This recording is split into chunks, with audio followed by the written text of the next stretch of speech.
Bismillahirrahmanirrahim. Perkenalkan, nama saya Dewangga dari Entrepreneur ID. Izinkan saya selama beberapa waktu ke depan itu berbagi kepada Anda tentang satu hal yang penting dalam hidup ini. Apakah itu? Jawabannya adalah waktu. Ya, jujur saja, audio ini itu dibuat untuk sesama teman pengusaha. Jadi saya akan membahas waktu dari segi bisnis. Nah, salah satu godaan terbesar seorang pengusaha itu adalah kebebasan waktu. Ya, seorang pengusaha itu bebas ngatur waktunya. Mereka bebas jam kerjanya, mereka juga bebas aktivitasnya, ya suka-suka mereka saja. Seperti itu. Nah, semaunya sendiri, karena memang nggak ada bosnya, ya nggak ada yang ngatur-ngatur lah, ya seperti itu. Nah, memang enak, tapi resikonya itu tanggung masing-masing, ya.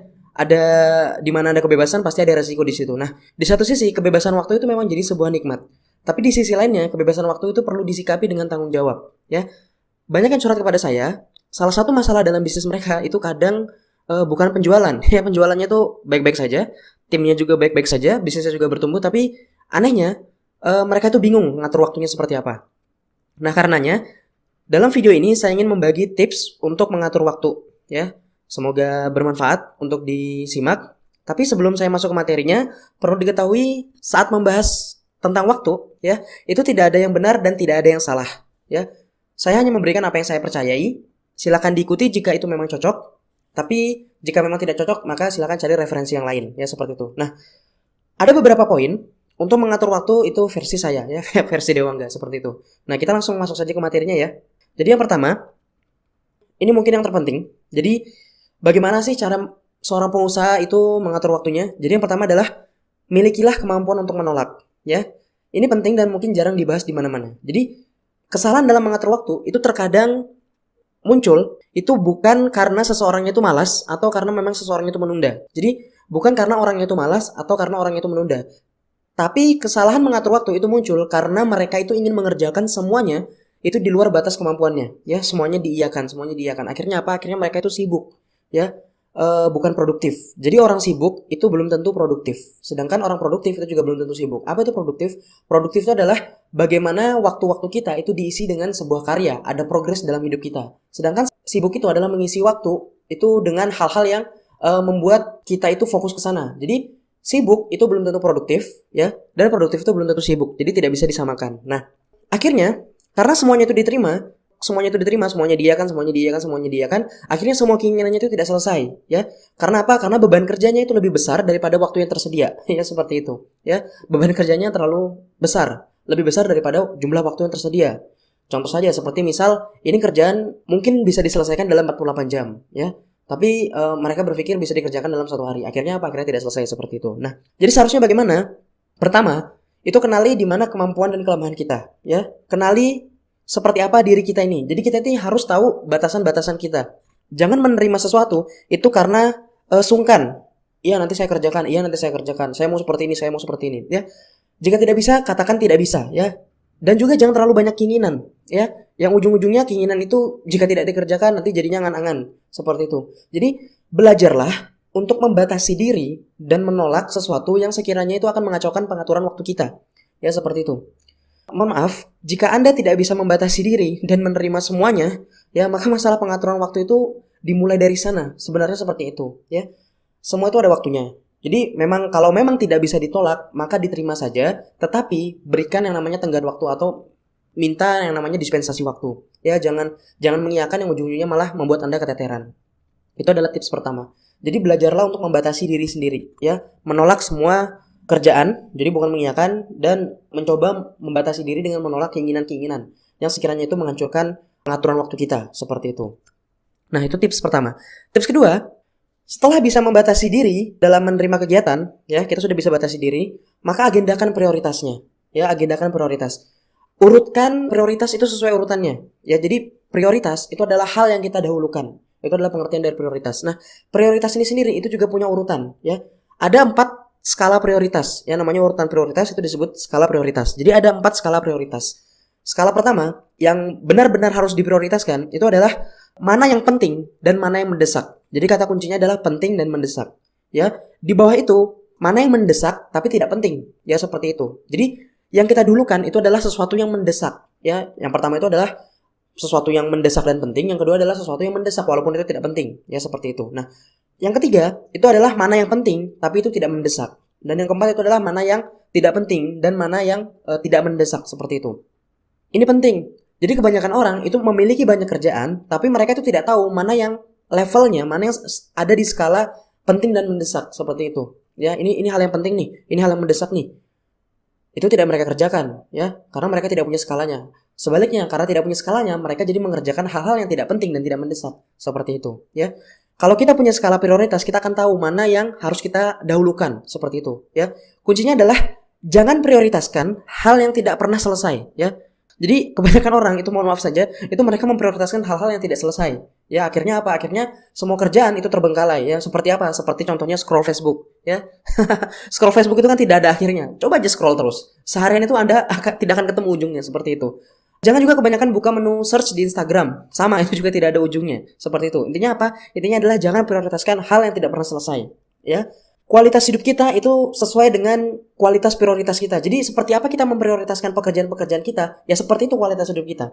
Jika seseorang itu bertanya kepada saya, bagaimana cara mengubah hidup itu jadi lebih baik, maka saya akan mengatakan, jika Anda ingin hidup Anda berubah dalam waktu yang cepat, maka coba ubah prioritas hidup Anda, ya. Dahulukan hal-hal yang membuat Anda itu tumbuh. Dahulukan hal-hal yang membuat Anda tumbuh yang sifatnya mendesak dan penting, ya. Nah, jika prioritasnya sudah ditulis, ya, jika prioritas sudah ditulis, nanti kita akan tahu kita tuh kosong-kosongnya di mana, kita punya waktu luang itu di mana. Apakah dalam sehari kita punya waktu luang di jam sekian, atau dalam seminggu kita punya waktu luang di hari sekian. Nanti kita akan tahu. Ketika kita membuat skala prioritas, kita akan tahu pos-pos di mana waktu kita itu akan kosong. Nah, pos-pos kosong inilah yang akan kita gunakan untuk melakukan sesuatu di luar prioritas kita, ya. Banyak orang beralasan sibuk, ya, sibuk inilah, sibuk itulah. Yang sebenarnya ini beneran sibuk atau salah atur prioritas, seperti itu, ya. Jadi bagi saya sibuk itu tidak ada. Orang sibuk adalah orang yang salah mengatur prioritasnya. Jika seseorang itu masih bisa mengeluh, aduh mas saya ini sibuk mas, begini-gini. Artinya dia itu masih punya waktu. Buktinya masih bisa mengeluh. Ya, kalau memang benar-benar tidak ada waktu, maka dia tidak akan bisa mengeluh sama sekali. Jadi seperti itu, ya. Jadi masalahnya itu bukan sibuk, bukan banyaknya kerjaan, tapi salah atur prioritas, seperti itu. Kalau memang dalam satu hari itu jadwal Anda padat, ya, coba luangkan waktu, ya. Anggarkan waktu itu untuk mengerjakan sesuatu dalam 3 hari. Jadi kita tuh mungkin mencari waktu yang kosong dalam 1 hari. Ternyata nggak ketemu juga, ya. Kadang saya juga seperti itu, terlalu sibuk dalam 1 hari itu nggak ketemu juga. Nah, apa yang harus dilakukan? Yang harus dilakukan adalah coba cari dalam waktu 3 hari itu. Jadi seperti itu. Jadi 1 hari nggak ketemu, coba diluaskan. Cari waktu yang kosong dalam waktu 3 hari. Nah, seperti itu. Nah, tapi jika dalam 3 hari ini masih padat juga, cari waktu dalam 1 minggu. Ya, mana yang kosong dalam 1 minggu ini, seperti itu. Nah, masa sih setelah 7 dikali 24 jam, masih juga nggak punya waktu senggang, ya? Ini kan luar biasa sekali. Masih begitu, ya. Kalau ternyata dalam 7 kali 24 jam masih berasa sibuk juga, dan akhirnya tidak ada waktu untuk bertumbuh atau membesarkan bisnis, maka mohon maaf, saya akan katakan dengan jujur, ya. Lebih baik nggak usah bisnis sekalian, ya. Mohon maaf ini frontal memang seperti itu. Jadi kalau memang beralasan sibuk, ya sudahlah. Lebih baik nggak usah bisnis sekalian, ya. Bisnis itu akan menyita waktu kita, ya. Kalau kita nggak mau waktunya tersisa, mending nggak usah bisnis sekalian, ya, daripada nanti ujung-ujungnya semuanya keteteran, ya, malah merugikan orang lain, merugikan pelanggan karena tidak mau meluangkan waktu, ya. Jadi nggak usah bisnis sekalian lah, ya. Ini maaf agak keras, tapi niatnya agar Anda yang mendengarkan atau yang melihat video ini itu sadar. Waktu ini memang penting, jadi kita harus bisa benar-benar memprioritaskan mengatur waktu tersebut dengan benar. Caranya seperti apa? Ya caranya yang ada di video ini. Yang pertama tadi itu adalah belajarlah untuk menolak. Kedua adalah atur ulang prioritasnya, ya. Ini baru berbicara tentang waktu, belum berbicara tentang fokus, belum berbicara tentang energi, belum berbicara tentang pikiran, ya. Kadang bisnis itu akan menyita waktu kita yang berkualitas, ya. Quality time kita itu akan tersita. Ya, kita pinginnya quality time dengan keluarga, dengan teman-teman, itu akan tersita karena memang diminta untuk berkorban di bisnis itu. Nah, tugas kita itu bukan terlalu mendramatisir. Aduh, aku terlalu banyak kerjaan nih, jadi aku nggak bisa ngumpul. Bukan seperti itu, ya. Tugas kita adalah mencari cara agar kita ini tetap bisa menikmati hidup, ya, walaupun kerjaan kita numpuk. Jadi karena itu buatlah daftar prioritas Anda, maka insya Allah kerjaan Anda itu akan lebih terarah, ya. Dan yang penting, dan jangan hanya dibuat saja, tapi prioritasnya juga dikerjakan, ya. Bukan sekedar ditulis, ya. Kebanyakan orang itu sudah tahu nih, oh ya, katanya Mas Dewangga ini perlu diprioritaskan, ini prioritas pertama, kedua, ketiga, dan segala macam, ya. Tapi jangan hanya sekedar ditulis, tapi kerjakan sesuai prioritasnya, ya, seperti itu.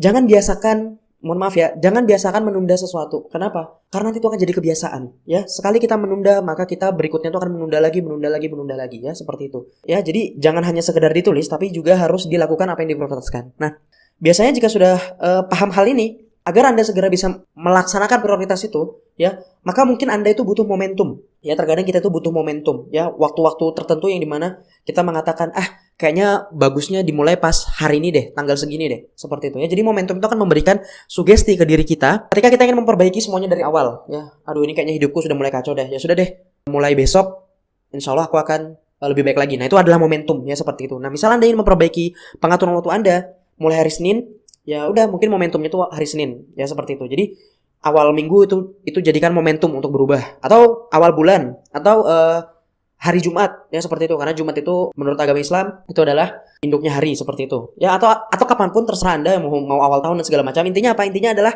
jangan terlalu lama. Ya, jangan terlalu lama. Ya, jika terlalu lama nanti semangatnya hilang. Contoh, Anda ngeh nih, tiba-tiba pingin mengubah hidup Anda jadi lebih baik hari detik ini juga. Nah, kapan momentumnya? Mungkin yang lebih tepat itu momentumnya adalah besok, ya, atau mungkin lusa, ya. Tapi intinya adalah jangan terlalu lama. Ya, jadi kalau terlalu lama nanti semangatnya itu hilang. Itu adalah tips kedua. Jadi atur ulang prioritas Anda. Cari pos-pos kosong di mana Anda bisa mengerjakan hal di luar prioritas. Lalu tentukan kapan momentum yang tepat untuk melakukan hal tersebut, ya. Agar prioritas yang ditulis itu tidak jadi angan-angan saja, ya. Jadi tentukan kapan momentumnya, ya. Itu sudah 2 tips untuk mengatur waktu. Nah, tips berikutnya, untuk mengatur waktu lebih efektif. Jadi saat bekerja itu singkirkan yang namanya noise, ya, atau gangguan. Ya, noise itu maksudnya gangguan, ya. Jadi singkirkan gangguan. Jadi gini, gangguan itu akan mengakibatkan penurunan produktivitas, ya. Apalagi jika Anda itu adalah orang yang belajarnya dengan tipe visual dan tipe audio. Jadi sedikit gerakan saja atau sedikit suara saja itu sudah membuat Anda itu pecah fokus, ya. Contohnya saya ini adalah awalnya saya itu mengira saya adalah tipe orang yang cara belajarnya dengan visual bisa, dengan motorik bisa, dengan audio bisa. Tapi ternyata saya cenderung ke audio. Dimana jika terlalu banyak suara, maka saya tidak bisa konsentrasi. Nah, seperti itu. Jadi, tips ketiga, jika ingin pengaturan waktu Anda lebih efektif, lebih baik, coba singkirkan noise ketika Anda bekerja. Ya, jadi singkirkan gangguan ketika Anda bekerja. Apalagi jika Anda itu bekerja di rumah, ya. Setidaknya Anda harus memiliki satu tempat, ya. Saya ulangi, setidaknya Anda harus memiliki satu tempat di mana Anda itu bisa bekerja agar tidak terganggu oleh apapun atau siapapun. Jadi benar-benar tempat yang khusus untuk Anda bekerja, tidak ada gangguan dari siapapun, tidak ada gangguan dari orang rumah atau dari siapapun, ya. Apalagi dari tetangga Anda, ya. Nah, saat Anda bekerja, ini juga penting, coba matikan sinyal handphone, ya. Atau sekalian saja matikan handphone Anda saja, ya. Jadi terkadang kita itu mendapat gangguan itu dari handphone kita, entah tiba-tiba lagi fokus, tiba-tiba masuk notifikasi, ya. Ternyata dibuka notifikasinya tidak terlalu penting. Akhirnya karena sudah terlanjur buka handphone, akhirnya buka-buka hal yang lainnya, ya, seperti itu, ya. Jadi jika mengerjakan sesuatu, coba matikan sinyal HP atau langsung matikan handphone Anda, ya. Jadi Anda hanya fokus mengerjakan kerjaan Anda saja, ya. Saya menyebut ini dengan namanya work time blocking. Jadi ngeblok waktu kerja, ya. Jadi saat bekerja benar-benar fokus, itu tidak terganggu notifikasi, suara telepon kah atau apapun. Jadi seperti itu. Jadi seperti Anda benar-benar hanya fokus ke pekerjaan Anda, tidak ada yang mengganggu Anda. Nah, coba deh, dunia ini nggak akan kiamat kok, hanya karena Anda mematikan sinyal itu selama 2 jam, ya. Coba aja matikan sinyal selama 2 jam, dunia itu tidak akan kiamat. Fokus aja ke kerjaan, ya. Rasanya itu akan berbeda. Ketika Anda bekerja 30 menit tanpa gangguan dan 30 menit dengan gangguan, itu hasilnya itu akan berbeda, ya. Seperti itu. Jadi silakan dicoba dan buktikan sendiri. Nah, itu tips ketiga. Tips berikutnya, untuk mengatur waktu lebih efektif, ya. Ini yang mungkin dari sekian banyak tips, mungkin ini adalah tips pamungkas. Apa itu? Utamakan urusan kita dengan Allah, ya. Kita selalu berpikir cara mengatur waktu itu seperti ini yang efektif, ya, atau seperti ini deh yang efektif, seperti A, seperti B, seperti C dan segala macam. Kita coba semua cara, kita jajal semua cara, ya. Tapi kita lupa sebenarnya yang memiliki waktu itu adalah Allah, ya. Waktu itu milik Allah semuanya. Allah itu punya 2 nama, ya. Salah satu dari nama-namanya Allah itu ada punya 2 nama. Apa itu? Yang Maha Melapangkan, atau namanya itu Al-Basit, dan yang Maha Menyempitkan, atau disebut Al-Qabid, ya. Jadi Allah itu punya 2 nama, melapangkan dan menyempitkan. Jadi coba renungkan, ruang, waktu, rezeki atau apapun itu semua diatur oleh Allah. Itu miliknya Allah. Nah, Allah ini punya kuasa itu melapangkan, dan Allah itu punya kuasa untuk menyempitkan. Jadi jika Allah itu melapangkan, maka kerjaan 3 bulan itu bisa selesai loh dengan 3 jam, ya. Kerjaan 3 bulan nih, suntuk 3 bulan dan selesai. Begitu Allah lapangkan, mungkin saja kerjaan yang seharusnya selesai 3 bulan itu bisa selesai dalam 3 jam, ya. Nah, kalau Allah nggak ridho, kerjaan yang seharusnya selesai dalam 30 menit, itu bisa selesai dalam 13 hari. Ya, coba bayangkan nih, Allah lapangkan, Allah berkahi, maka kerjaan 3 bulan selesai dalam 3 jam. Allah nggak ridho nih, Allah sempitkan, maka kerjaan yang mungkin selesai dalam 30 menit itu bisa selesai berhari-hari ya, seperti itu. Nah, karena itu utamakan Allah, ya, tempatkan hak Allah itu pada tempatnya. Ya, waktunya sholat, ya, luangkan waktu itu lebih banyak mengingat Allah. Mungkin bagi sebagian orang aneh deh, meluangkan waktu kok malah waktunya di lapang. Ingat, yang kita luangkan waktu ini adalah Allah, ya. Ini bukan buang-buang waktu, ya. Yang sebenarnya ini adalah kunci kelapangan. Jadi jika kita memberikan waktu kita kepada pemilik waktu, maka kita akan menjadi lebih tenang, ya. Jika Allah itu sudah intervensi waktu kita, maka semuanya itu akan baik-baik saja, ya. Allah Maha Kuasa atas segala sesuatu, apalagi cuma urusan waktu. Jadi tips keempat itu adalah utamakan hak-haknya Allah. Jadi di mana ada kewajiban-kewajiban yang harus kita tunaikan, maka tunaikan seperti itu. Nah, tips berikutnya untuk mengatur waktu. Jadi ada banyak tips nih, ya. Ini adalah tips yang kelima. Tips berikutnya untuk mengatur waktu yang efektif adalah utamakan janji-janji Anda kepada orang lain, ya. Entah itu hutang, entah itu janji kecil atau janji apapun, ya. Selesaikan dulu deh. Coba selesaikan itu, ya. Janji yang belum ditunaikan itu akan membuat kita kepikiran dan hidup itu jadi nggak berkah. Coba diselesaikan. Kalau nggak diselesaikan nanti malah waktunya itu malah berantakan. Karena itu coba ingat-ingat janji-janji kita, ingat-ingat janji-janji Anda, lalu cobalah untuk tunaikan itu semua, ya. Kita memang makhluk yang mungkin lupa dengan janji-janji kita. Tapi kapanpun kita ingat janji tersebut, maka cobalah ditunaikan. Nah, seperti itu, ya. Karena kalau tidak ditunaikan, itu akan menyita pikiran kita dan ujung-ujungnya itu malah akan mempengaruhi efektivitas pengaturan waktu kita. Itu adalah tips ke berapa tuh? Kelima ya kalau nggak salah, ya. Ya, ini adalah tips terakhir. Dan mungkin agak panjang dari yang lainnya. Tips ini adalah manfaatkan yang namanya golden time. Ya, jadi kita harus paham yang namanya kinerja tubuh kita. Apa itu golden time? Jadi seperti namanya. Golden time itu artinya adalah waktu-waktu emas, ya, waktu-waktu emas. Nah, jadi kita harus paham kinerja tubuh kita. Jadi dalam tubuh kita ini ada jam-jam fatigue, ya. Mudahnya deh itu adalah jam-jam di mana kita tuh mengantuk, ya. Contohnya itu seperti jam 11 siang, ya, sampai waktu zuhur. Itu adalah jam-jam di mana kita tuh mengantuk. Ya, memang itu metabolisme tubuh. Atau jam-jam ketika waktunya kita tidur. Itu adalah jam-jam mengantuk. Nah, ketika kita mengantuk itu adalah waktu-waktu fatigue, ya. Nah, waktu ini itu kurang efektif dibuat kerja yang berat-berat. Ya, jadi ketika Anda mengantuk itu kurang efektif dibuat kerja yang berat-berat. Bagusnya memang dibuat istirahat saja, ya. Atau bagi yang memang padat aktivitasnya, padat tuh aktivitasnya dari pagi sampai siang, kemudian baru selesai sore, kemudian mencoba kerja sore. Nah, itu juga kurang efektif. Karena apa? Karena otak ini ada kelelahan. Kinerja otak itu jadi tidak efektif. Nah, otak terlalu banyak aktivitas sehingga berpikir pun tidak bisa. Jadi harus bagaimana? Ada 3 pendekatan, ya. Ada 3 pendekatan yang bisa kita lakukan. Nah, 3 pendekatan ini yang namanya maksimalkan namanya golden time, ya. Jadi lakukan ini jika Anda itu kesulitan berpikir jernih. Jadi ketika Anda melakukan 3 hal yang akan saya katakan ini, maka insya Allah waktu-waktu Anda, ya, itu akan jadi emas. Jadi Anda akan bisa berpikir lebih jernih di waktu-waktu ini. Nah, apa saja 3 hal ini? Jadi yang pertama, perbanyak mainan.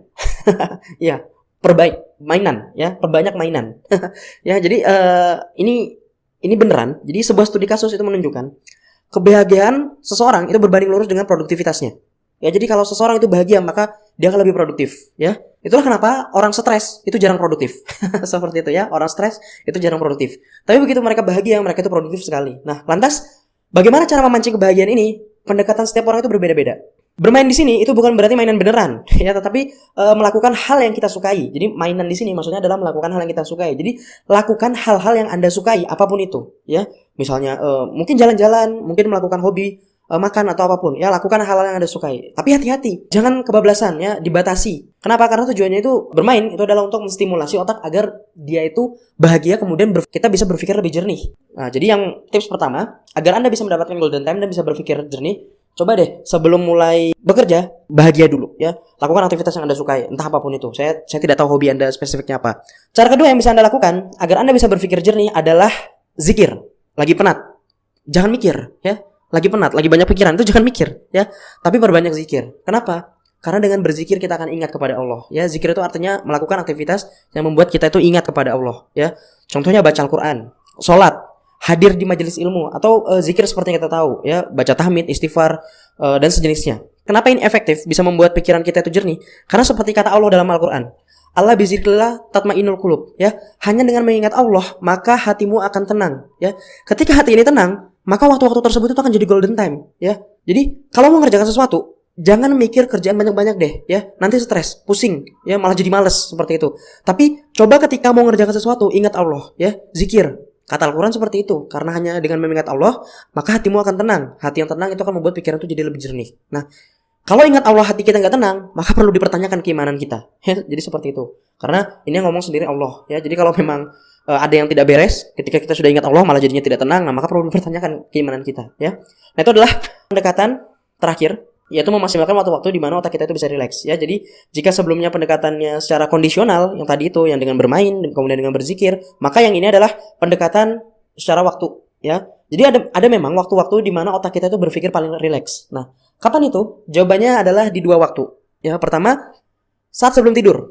Ya, kedua sebelum waktu fajar atau waktu subuh ya. Sebelum tidur coba 30 menit dipakai buat melakukan hal-hal yang produktif ya.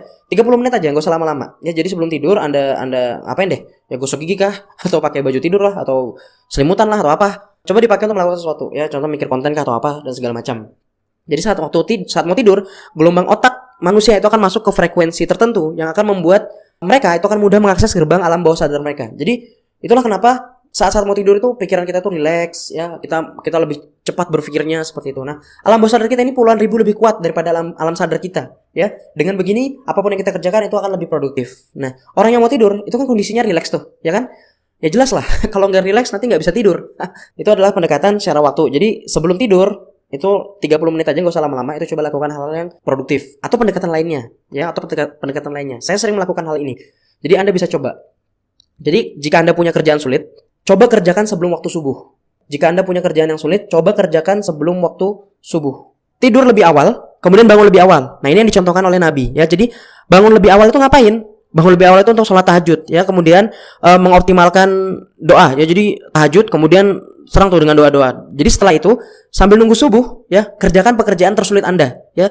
Apa pekerjaan tersulit Anda? Ya, misal yang berkecimpung di bisnis online mungkin kerjaan tersulitnya adalah buat konten. Coba kerjakan di sini ya. Mikirin operasional, mikirin tim, mikirin ya hutang-hutang misal seperti itu. Coba kerjakan di sini deh ya. Susah dapat ide, kerjakan di sini. Coba dilakukan. Ya, ini bukan teori. Jadi di waktu-waktu ini mayoritas orang itu tidur. Nah, Anda itu bangun, jelas rezekinya itu sudah beda ya. Orang-orang istirahat tuh, Andanya bangun, rezekinya itu sudah beda. Nah, jadi diniatkan bisa bangun sebelum subuh untuk mengerjakan sesuatu yang mungkin menyita pikiran Anda di waktu-waktu lainnya ya. Lalu pakai jam-jam sibuk ya, jam siang lah, jam sore lah, itu mengerjakan sesuatu yang lebih ringan. Jadi hal beratnya itu diselesaikan sebelum subuh, hal-hal ringannya itu diselesaikan siang hari atau sore hari, seperti itu ya. Sekali lagi, ini adalah hasil pengalaman saya, jadi bukan benar dan bukan salah. Anda bisa coba saja, Anda bisa perhatikan sendiri. Jika ada hal positifnya, silakan dilakukan ya. Kita coba review. Yang pertama adalah belajarlah untuk memilah-milah hal untuk dikerjakan. Jadi kerjakanlah sesuai dengan kemampuan, bukan diambil semuanya ya. Kedua, agendakan prioritas ya, dan kerjakan prioritas itu. Jadi bukan cuma sekedar dituliskan. Buat skala prioritasnya, mana yang mendesak dan penting, sampai mana yang tidak mendesak dan tidak penting. Baru kerjakan itu. Ketiga, itu singkirkan gangguan. Keempat, itu utamakan hak-haknya Allah, waktunya sholat. Berikutnya tunaikan janji dengan orang lain. Dan terakhir adalah optimalkan golden time ya. Ada banyak pendekatan, ada 4 pendekatan tadi ya. Jadi yang pertama bermain, terus yang kedua itu adalah dengan berzikir, ketiga sebelum tidur, dan yang keempat itu adalah di waktu-waktu subuh, seperti itu. Sebelum subuh maksudnya, di waktu-waktu sebelum subuh. Nah, begitu ya. Sebagai penutup, saya ingin menambahkan, mungkin akan tiba saat-saat di mana kita harus menyelesaikan sesuatu itu di luar kemampuan kita ya. Walaupun kita sudah benar-benar melakukan sesuai mengatur waktu sebaik-baiknya, mungkin nanti akan tiba ujian di mana kita harus menyelesaikan sesuatu di luar kemampuan kita. Nah, jika dipikirkan, itu nanti muncul perasaan khawatir dan cemas di saat seperti itu. Nah, solusinya gimana? Solusinya adalah cobalah kerjakan semaksimal mungkin. Jadi kerjakan saja, tidak usah terlalu dipikirkan ya. Insya Allah kalau kita itu terus mengerjakannya tahap demi tahap, nanti juga akan selesai ya, seperti itu ya. Jadi make progress, don't make excuse. Jadi buat progress, bukan buat alasan ya. Begitu ya. Semoga ada manfaat yang bisa Anda petik dari video ini. Untuk dapat materi serupa, silakan daftarkan diri Anda di www.entrepreneurid.org seperti yang ada di layar tulisan webnya. Nanti insya Allah Anda akan dapat materi serupa seperti ini ya. Itu dulu, sekian dulu dari saya. Sampai ketemu di materi lainnya insya Allah. Assalamualaikum warahmatullahi wabarakatuh.